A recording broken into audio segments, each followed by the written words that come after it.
Muy bien, continuamos aquí en Voto 2016. Nos acompaña ahora Fernando Cuesta Sobrevilla.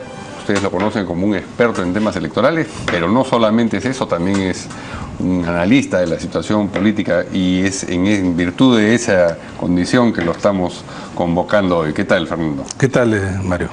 Bien, ha ocurrido ayer esta licencia, o ha pedido licencia ayer Joaquín Ramírez a su cargo de secretario general de Fuerza Popular. Y esto ocurre 3 días después del informe que sugirió que la DEA lo está investigando a él, no a Keiko Fujimori, por este asunto de lavado de activos. ¿Es una reacción tardía? Es una reacción tardía, pero que creo de todas maneras busca, como es conocido, que no la afecte. Yo entiendo que esta reacción es debido a que seguramente tienen información que sí la ha afectado. Es decir, focus group sería la única manera. Porque cualquier otro mecanismo, cualquier otro mecanismo existe de paneles, en fin, hay estos tracking que es encuestas seguidas, pocos, pero permanentes, ¿no? Deben haber observado que esto les ha afectado. Porque hay una contradicción entre decir este informe, digamos, es ligero, no, ciertamente, y terminar apartándose del cargo, aunque sea momentáneamente. Claro, entre ese momento y ahora hay una contradicción, pero ellos seguramente estiman que esto va a ser esta suerte de control de daños que no creo logra controlar todos los daños. Claro, han sangrado 3 días. Sí, de todas maneras les afecta. Sí, de todas maneras les afecta. Ahora, ¿cuánto? Habría que verlo, ¿no? Habría que verlo. Porque quieren de alguna manera ya liquidar el tema y seguramente se va a apartar Joaquín Ramírez en estos días del foco público, ¿no? Aun cuando él no ha renunciado al cargo. Además, el cargo es el cargo más importante dentro del partido. Claro. No estamos hablando de cualquier cargo. Por ahí he escuchado, digamos, comparaciones con otros casos. No, acá estamos hablando del cargo más importante de una persona que además llegó a ese cargo de manera también meteórica, ¿no? Como también los recursos que llegó a amasar. Es un personaje que indudablemente no le van a perder la pista, no solo a la DEA, ¿no?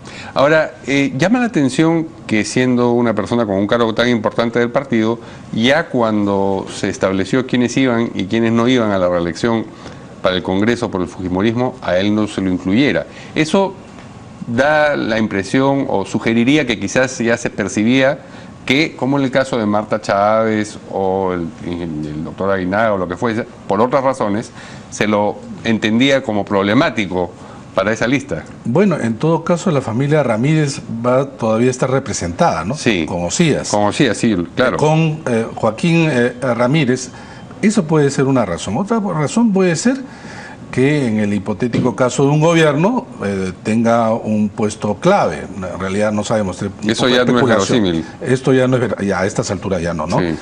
Pero que mantener el aparato del partido puede tener otras funciones. Joaquín Ramírez es un financista importante, que duda cabe, ¿no?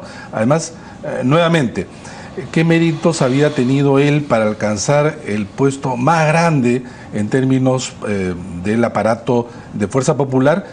Que, dicho sea de paso, creció de manera muy importante, que es uno de los sostenes de digamos, primer éxito en primera vuelta electoral y que mantiene puesto las expectativas de ganar el próximo 5 de junio.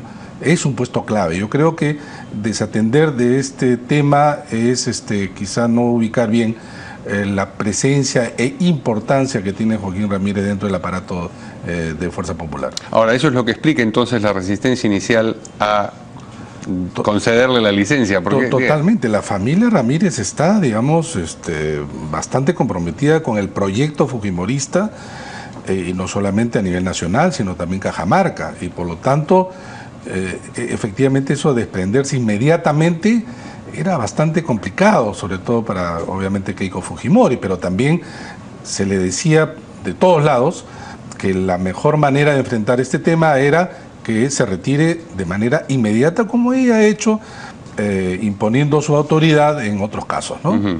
Bien, vamos a escenarios de posibles gobiernos, solamente hay dos. Dos escenarios. O gana Keiko o gana Pedro Pablo Kuczynski. Este segundo parece particularmente difícil por lo encrespadas que están las cosas en la segunda vuelta. Es decir, Pedro Pablo Kuczynski presidente con 18 congresistas. Es una situación más difícil aún que la de Belaúnde en el 63. No más difícil. Mucho más difícil, Mucho porque más digamos entre Acción Popular y Democracia Cristiana tenían una cantidad importante de El resto del congresistas Parlamento. y solamente la alianza APRA 1 fue Así lo que, es. o la coalición APRA 1 fue lo que impidió. Por un lado, y por otro lado porque este es el primer caso donde, imaginemos un gobierno de PPK, ¿no? Que se ha elegido a él. Tienes un parlamento opositor mayoritario, un solo partido, no estamos hablando de una Sí, coalición aún de partidos. si se juntaran todos los otros, que es inverosímil, no no tendrían como... No, ahí va a haber una bancada probablemente que lo va a apoyar, pero necesariamente estos 5 próximos años vamos a tener una presencia fundamental del fujimorismo. Guste o no guste, sea gobierno, sea oposición en el Parlamento. Además, como oposición en el Parlamento, puede promulgar leyes por insistencia, si es que son observadas en el Ejecutivo por el Presidente de la República, digamos en ese hipotético caso, Pedro Pablo Kuczynski. Y por lo tanto, este escenario de Pedro Pablo Kuczynski en el gobierno probablemente lleve o a una obstrucción o a arreglos. Y a eso por eso recordaba yo el gobierno de Belaúnde del 63 al 68. Ahora tú sabes que el mecanismo de esta suerte de semipresidencialismo que tenemos lleva a que censura de gabinete o no negación otorgar, de confianza, o no delegar, o no aprobar el voto de investidura, que sería el de inicio, lleva a que el presidente pueda disolver el Parlamento. Y en eso se van a cuidar seguramente, digamos en este hipotético caso, porque podrían censurar muchos ministros. Pero se van a cuidar de lado y lado, porque tampoco es que vista mucho a quien llega con credenciales democráticas o eventualmente pudiera llegar con credenciales democráticas a la presidencia, estar disolviendo el Congreso. Es constitucional, no, es un resorte contemplado, pero... claro, ese mecanismo ha sido de alguna manera ensuciado, por así decirlo, por Fujimori, porque él no tenía los requisitos señalados en la Constitución. Claro, además él tomó el Poder Judicial, el Ministerio Público. Además disolvió el Senado, porque lo que te permitía la Constitución era disolver la Cámara de Diputados, nada más. Así es. Pero sí es un mecanismo constitucional justamente contrapeso, porque si no tú tendrías un Parlamento que te censura gabinetes como se hizo efectivamente en la época de Belaúnde. El primer gobierno de Belaúnde, sí. Sí, ese puede llevar un escenario de confrontación, pero también podría ocurrir que un gobierno de Keiko Fujimori, para empezar, no tendría ninguna limitación, ningún bloqueo de parte del Congreso, porque tiene mayoría absoluta, ¿no? Y eso lo llevaría, creo, a que ella pueda aplicar sus políticas públicas, sin ninguna limitación. Quien podría ver eso como una ventaja. Dice, bueno, las cosas son claras. Tiene una ventaja, decididamente tiene una ventaja. Para el país, no para el fujimorismo. En general tiene una ventaja, pero ¿qué pasa si fracasan? Ahí sí no existe ningún tipo de coartada, decir que el Parlamento lo limita, que no le entrega, todas las facilidades para gobernar, de ninguna manera. Pero lo otro, que sí es un riesgo siempre, que el control del poder, en este caso legítimo, poder ejecutivo y legislativo, siempre atizan el abuso del poder. Y en eso hay un temor, que no es poco en relación a lo que había ocurrido en la década del 90. Y además hay que tener en cuenta que, por ejemplo, la no elección del defensor del pueblo y probablemente el 7º miembro del Tribunal Constitucional, así como el Contralor de la República, todo eso se va a ver. Se va a trasladar a la siguiente representación nacional. El poder ejecutivo, el poder legislativo, y tienes el control o incidencia, etcétera, por las altas autoridades del Estado. De allí el Consejo Nacional de la Magistratura, que nunca va a ser, lo que muchos aspiraron, y al contrario es una de las instituciones más cuestionadas, una incidencia en el Poder Judicial, sin ningún golpe. Dentro, del marco constitucional. Estado de Pero Derecho. dentro del marco constitucional tú también puedes abusar de esa mayoría. Si se abusa de esa mayoría, la oposición del Congreso pasará a la oposición en las calles, y eso lo conocemos. O sea, y ahí, entonces, la destreza, pericia de Keiko Fujimori, en general, tendrán que multiplicarse.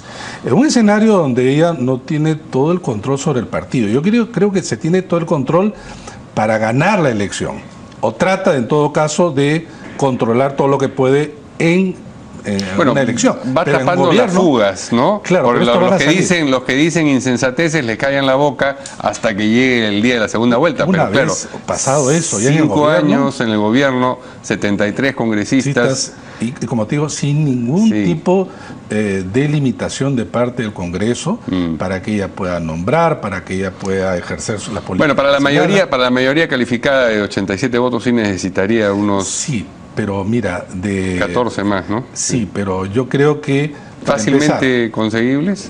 No, de repente no fácil. Sí. No hay que acordarse, por lo menos en este momento, de la década del 90, donde se consiguió y el inicio del transfugismo, claro, corrompiendo. Digamos, cooptar puede, o simplemente algunos verán esto una salida de sus carreras políticas. Ahora, un gobierno de Keiko Fujimori, para empezar, la bancada de PPK, yo no estoy tan seguro que se mantenga ¿aún siendo gobierno? No, digo, en un gobierno en oposición. En oposición, porque Sí. PPK ahí termina su carrera política. Sí, claro. Y entonces, ¿cuál es la cohesión de una agrupación que es una suerte también de coalición de independientes o ex de varios partidos, ¿no? Pero es difícil imaginar a Keiko Fujimori llegando al poder con la famosa mochila y no estando, digamos, por lo menos determinada a limpiar la imagen que arrastran, o sea, llegar al poder para hacer lo mismo. Sí, pero eso puede ser la voluntad y el deseo, el objetivo de Keiko Fujimori. Pero en la práctica, en la cancha es otra cosa. Que tiene por eso que lidiar internamente y contra lo que canaliza el Fujimorismo, que creo que es también una preocupación. Y tú ves casos, por ejemplo, nada más con el de la DEA, han saltado, digamos, hasta el cuello, han salido de manera tan intolerante. Eso también tiene que no solamente entonces es descargar la mochila, sino también tratar de apaciguar estas tendencias. Las corrientes internas. Pero muy, digamos, muy agresivas, y que yo creo que muchos de esos sectores no creen en la democracia. No creen en la democracia. Si fuera necesario, bueno, seguir gobernando sin democracia. No digo que esto sea el objetivo de Keiko Fujimori, pero sí creo que canaliza estos sentimientos de muchos sectores en el país. No somos una comunidad política, de una cultura democrática estable que se defienda, digamos, contra todo. Yo creo que ahí tenemos déficit que todavía no han logrado superarse, ¿no? ¿Cómo crees que salen las encuestas este domingo? ¿Crees que va a haber ya luz a favor de uno u otro? ¿O crees que tengo la impresión que el empate se mantiene anudado? Yo creo que vamos a seguir así por lo menos hasta la última semana. Es difícil. Quizá en la última semana esto se separe, pero es la semana de la oscuridad de las encuestas, ¿no? Por lo tanto vamos a tener un 5 de junio todavía con escenarios que no conocemos por ahora. Muy bien. Muchas gracias a Fernando Resta por esta entrevista.